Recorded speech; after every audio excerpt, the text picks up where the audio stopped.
Hi there, welcome to Grain TV. It's Thursday, May 11th. I'm Kevin McNew. Let's take a look at Grain Edge's trading platform and see what the action was like today.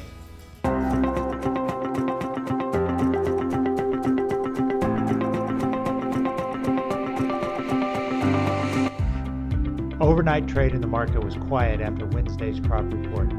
This morning brought weak export data and helped send the market lower on the opening bell. For much of the day, corn and beans drifted lower while wheat managed to turn higher. By the close, corn was pushing up against the day's low below 370, and beans were unable to muster much buying at the end of the day. On the close, corn and beans were off 4 while wheat gained 2. Welcome back. Let's take a look at some of the news that was shaping the trade today. First of all, let's start with Brazil.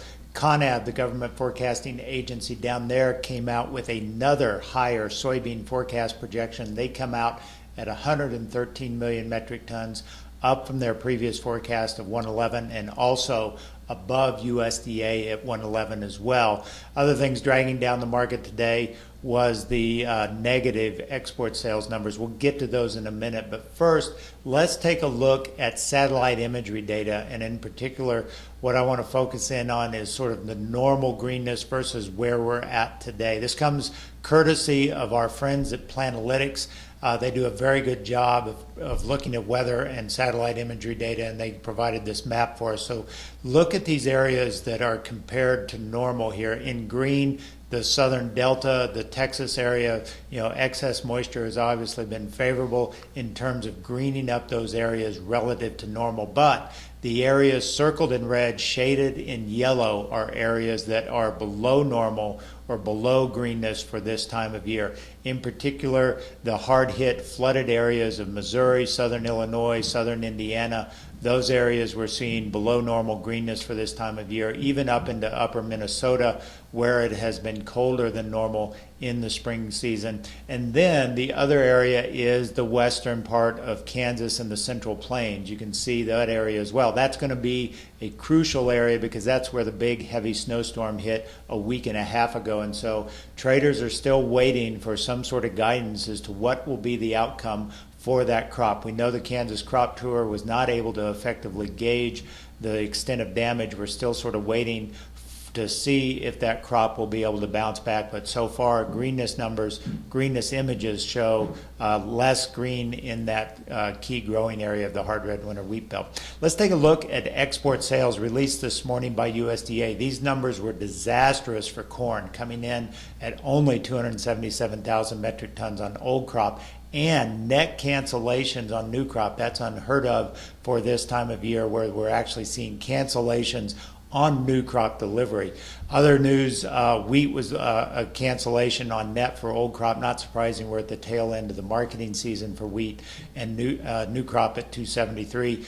Soybeans coming in at respectable numbers, but nothing extraordinary. Certainly 381 was at the low end of the range on old crop, and 70,000 was, again, a fairly ho-hum, shrug-off number for soybeans. So really today was about sort of correcting the corn market from yesterday's rally and seeing beans continue to come under pressure from competition in South America.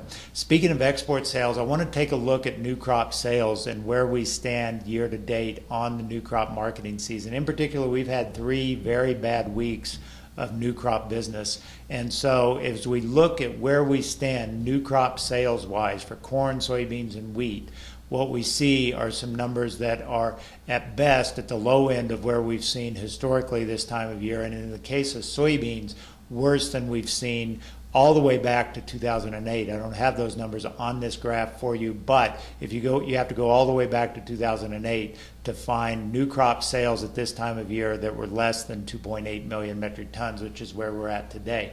Now, with USDA's WASDE report yesterday, we got their first glance at what they look for in the 2017 marketing year. In terms of exports, what is USDA factoring into their new crop export numbers?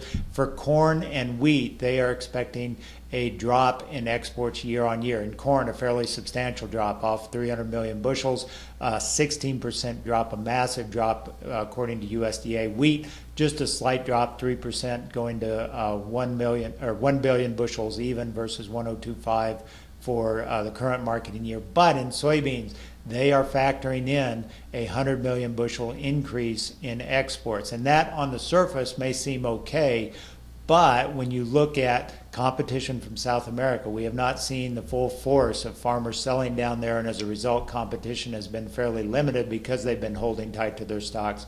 And secondly, when you look at our new crop sales, 2.8 versus last year's 3.4, and of course you can see the numbers that are much higher than that. It seems like a stretch at this point in time to expect us to get a 100 million bushel increase with the sizable crop that is growing in South America. So keep that in mind. The other thing let's look at is new crop 2017 November beans and where we're trading. I'm going to turn to a weekly chart, long-term weekly chart on that new crop 2017 bean chart from the Grain Edge trading platform. And what I've got highlighted here are two different areas. One, May 2016, right around the release of the new crop projections for 2016, and most recently where we're at today, May 2017, and the latest release of USDA's new crop projections. What I want you to focus in on is how dramatically different those are. 305 million bushel carryout was projected last year by USDA. This year the projection is 480.